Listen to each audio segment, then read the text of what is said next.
안녕하십니까. 오늘은 2025년 4월 8일 화요일입니다. 말씀은 사도행전이고 말씀의 제목은 포기하지 말자입니다. 사도행전은 교회의 성장과 전도에 관한 말씀입니다. 세상에서도 사업을 하든지 작은 가게를 하든지 시작을 하거나 확장을 하게 되면 홍보를 합니다. 그런데 이렇게 홍보를 해서 잘 되게 되면 어디서든지 그것을 시기하고 방해하고 꼬투리를 잡고 성장을 못하게 하거나 망하게 합니다. 세상에서는 돈을 위해서 그렇게 하지만 하나님의 나라는 영의 세계입니다. 영의 세계는 더 치열합니다. 우리 개인을 보더라도 내 자신과의 싸움을 먼저 하게 되고 전하는 자리에서 방해를 받거나 거부를 당하거나 억울한 일을 당하기도 합니다. 사람의 힘만으로는 할 수 없습니다. 성령님께서 역사하신 가운데 우리도 최선을 다해 노력을 해야 합니다. 성령님의 도움을 구하고 받기 위해서는 내 자신이 그 성령님의 도우심을 받기에 합당해야 합니다. 그래서 언제나 정결하고 거룩해야 합니다. 하나님을 믿는 사람들이 어떻게 행하고 어떻게 살았는지 사도행전 2장 43절부터 47절까지의 말씀에 나와 있습니다. 47절 말씀에는 하나님을 찬미하며 또 백성에게 칭송을 받으니 주께서 구원받는 사람을 날마다 더하게 하시니라. 아멘. 하나님께서 그들의 삶이 다른 사람들의 믿음의 공동체의 삶이 세상 사람들에게 인정을 받고 그리고 그들이 전했을 때 구원받는 사람들이 날마다 늘어난다고 하셨습니다. 사도 바울님께서는 언제 어디서든지 복음을 전하셨습니다. 자신을 죽이려는 사람들을 피해서 도망가신 곳에서도 복음을 전하셨습니다. 우리들이 각자 어떠한 상황이든 어떠한 곳에서든 전하며 살아야 합니다. 저는 직장에서 하루의 대부분을 보내고 있습니다. 그 안에서 만나는 사람들이 제가 매일 만나는 사람들입니다.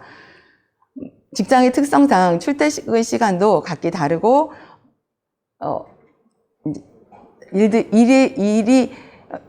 일하는 동안은 여유가 없어서 빡빡하긴 하지만 개인적인 말을 나눌 수는 없지만 그래도 제가 먼저 웃으며 큰 소리로 인사를 드리고 작은 것이라도 칭찬을 드리고 감사 인사를 드리고 그리고 말씀을 하시면 무조건 바라보고 예스하고 해드렸습니다. 그렇게 행했을 때 저에게 처음에는 말투도 표정도 기분 나쁘게 짓거나 툭툭 말씀을 던지시던 분들이 점점 표정도 부드러워지고 말씀도 부드러워지고 그리고 일부러 지나가시면서 저에게 한마디씩 건네기도 하셨습니다. 그러다가 제가 교회에 다니는 걸 알고 어떤 분께서는 나도 교회 나가보려고 한다고 저에게 일부러 말씀을 하셨습니다. 그래서 그분과 말씀을 나누려고 시간을 가지려고 했는데 오히려 같은 날 근무를 해도 얼굴을 마주칠 시간이 없고 뵐 시간이 없었는데 그래도 전할 기회를 갖기 위해서 기도하면서 계속 그분을 만나뵈려고 했습니다. 그런데 어느 날 구내식장에서 점심시간에 딱 그분과 둘이서 함께 식사할 수 있는 기회가 주어졌습니다. 그래서 그분의 말씀을 들어드리며 교회 다시 나가신다고 하셨는데 나가시나요? 여쭈었더니 그분께서 아니라고 아직 안 나간다고 하셨습니다. 그래서 저희 세일의 교회에 한번 와보세요 라고 말씀을 드렸더니 대답은 안 하시고 예전에 자신의 아내가 교회에 열심히 나갔었는데 교회 분에게 사기를 당해서 그때부터 안 나가신다고 하셨습니다. 그래서 그분에게 그 사람은 하나님을 진짜로 믿는 사람이 아니라고 하나님을 진심으로 믿고 진짜로 믿는 사람들은 그렇게 살지 않는다라고 말씀을 드렸더니 그게 맞는 거라고 하지만 그래도 자기는 나중에 나가겠다라고 하셨습니다. 그러고는 한동안 저를 피하셨습니다. 그래도 카톡을 보내고 축복 문자를 보내드리고 그리고 회사 일로 말씀을 드릴 때는 웃으면서 말씀을 드렸습니다. 그러더니 시간이 지나자 저를 보고 웃어주시고 말씀도 하시고 하셨습니다. 그래서 계속 기도하며 또 전했더니 나중에라고 하십니다. 그래도 지금도 포기하지 않고 그분을 뵙고 한결같이 전하고 있습니다. 그리고 또 나의 몸이 안 좋을 때 힘을 달라고 기도하면 성령님께 도우심을 구하면 힘을 주셨고 또 안 좋은 생각이 날 때 주기도문과 물리치는 기도를 계속하면 그 마음 가운데 평안을 주셨고 사람들을 웃으면서 대할 수 있었습니다. 제가 전하고 있는 어르신이 한 분 계신데 그분은 교회를 다니시는 분이십니다. 얼마 전에 그분의 안내되시는 분께서 사고로 갑자기 돌아가셨습니다. 그래서 장례가 끝나고 시간이 흐른 후에 그분에게 안부 전화를 드리면서 여쭤보았습니다. 혹시 아내 되시는 분을 전도하셨냐고 여쭈었는데 이제 같이 교회 가려고 했는데 라고 하시면서 대답을 못 하셨습니다. 그러면 아내 되시는 분은 어디로 가셨는지 아시겠네요. 천국과 지옥을 믿으시잖아요. 그랬더니 대답을 안 하셨습니다. 지옥을 가셨을 텐데요. 그러자 또 대답을 안 하셨습니다. 그래서 자녀분들은 교회를 다니십니까? 라고 여쭈었습니다. 그랬더니 그것도 대답을 안 하셨습니다. 그런데 그렇게 여쭤보면서 이분이 전화를 끊으실 수도 있겠다라고 생각했지만 계속 그분을 위해서 기도했고 또 제 마음 가운데 전해야 된다라는 마음이 강했기 때문에 하나님을 믿으시고 천국과 지옥을 믿으신다면 자녀분들이 하나님을 믿으시도록 꼭 전도를 하시라고 말씀을 드렸습니다. 그랬더니 그분이 그래야지요 라고 하시고는 빨리 전화를 끊으셨습니다. 그 후로도 계속 또 축복 문자와 안부 문자를 드리고 일독 보내드리고 했더니 한동안은 답이 없으시다가 시간이 좀 지난 후엔 다시 답을 주시기 시작했습니다. 세상 교회 가운데서 세상 사람들과 같은 생각을 하면서 사시기 때문에 계속 말씀을 전해도 결국엔 똑같은 답이 돌아옵니다. 그래도 그분을 위해서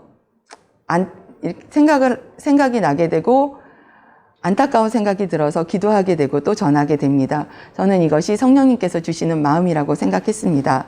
그리고 전하고 있는 다른 한 분은 처음에는 같은 직장에서 만나게 되었고 뵐 때마다 인사드리고 웃으면서 시간이 날 때마다 말씀을 들어드리고 그리고 감사 인사드리고 챙겨드리고 그리고 시간이 날 때 말씀을 들어드리면서 우리 세일의 기독학교와 교회를 전했습니다. 그랬더니 그분께서는 후원자가 되어주셨고 일독도 함께 하게 되었습니다. 그런데 직장 때문에 주일을 쉬지 못하기 때문에 교회를 안 나오십니다. 근데 처음에는 그것이 핑계가 되었고 그것이 이유가 되었는데 직장을 옮기시게 되셨을 때 내가 양평에서 구워보세요 그랬더니 양평에서 있어야지요 라고 하셨지만 몇 번의 직장을 옮기면서 점점 더 지방으로 내려가셨습니다. 그러고 제가 계속 대적 기도를 하고 그분에게 전하고 있었는데 그분도 저희 인사와 저의 이런 카톡에는 대답을 하시면서 오히려 교회를 오는 거에 대해서는 말씀을 안 하셨습니다. 그리고 제가 찔리는 말씀을 드리거나 그러면 화를 내시고 그리고 한동안 연락을 끊으셨습니다. 그래도 계속 전했고 문득 생각이 들 때 전화를 드리면 아프시거나 무슨 일이 있으셨습니다. 그것도 그럴 때마다 성령님께서 생각나게 하셨다라고 생각합니다. 그렇게 해서 또 안부를 묻게 되고 연락을 하게 되고 제가 화가 나서 이분께 계속 전해야 하나라는 생각을 할 때도 있었는데요. 그럴 때마다 또 목사님의 말씀을 통해서 또한 또 성경 말씀을 통해서 전해야 되는구나 라는 생각이 들어서 다시 연락을 하게 되었습니다. 그래서 지금도 계속 전하고 있습니다. 그리고 계속 중보기도 하고 있습니다.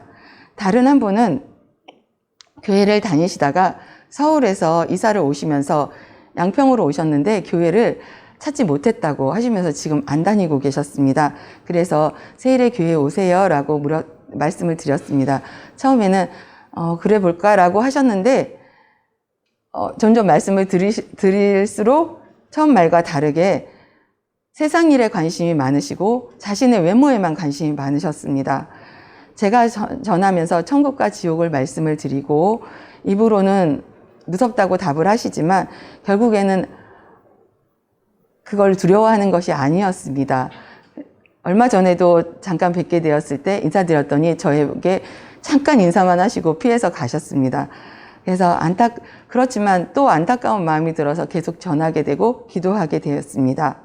상대방이 어떤 반응을 보일지라도 내 생각과 내 판단으로 하지 않고 오직 사랑을 주는 제가 되겠다고 그랬기 때문에 계속 전하고 있습니다.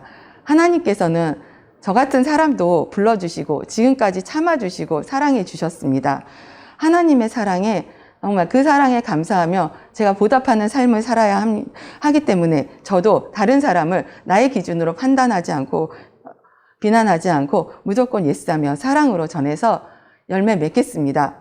모든 사람이 구원받기를 원하시는 하나님의 뜻이 저를 통해서 이루어질 수 있도록 아직까지는 열매가 없지만 반드시 열매를 맺도록 계속 사랑하고 중보기도하고 물리치는 기도하면서 전하겠습니다. 하나님께서 기뻐하시는 전도의 열매를 맺기 위해서는 제가 저의 하는 말이 다른 사람들에게 영향력을 미칠 수 있도록 인정받는 삶이 되어야 합니다. 그것은 나의 삶이 인격적으로도 인정받고 존경받아야 하기 때문입니다. 성경 말씀에서도 정결하고 거룩하라고 한 삶이 저의 삶을 통해서 나타내야 되고 사랑의 삶이 그 사람들이 보기에 나타내야 되는데 아직까지 열매가 없는 것, 제가 그렇지 않다는 것이기 때문에 저 또한 나를 돌아보고 회개하고 하나님께서 기뻐하시는 열매를 맺기 위해 더욱더 제 자신의 모습을 돌아보며 정결하고 거룩함으로 살고 그리고 또 사랑으로 행하며 살겠습니다.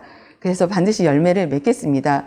우리가 전하는 자리에, 나의 각자의 자리에서 오늘도 하나님의 사랑을 전하고 나타내면서 우리가 사랑의 열매, 전도의 열매 맺는 우리 모두 되시기를 예수님의 이름으로 축원합니다.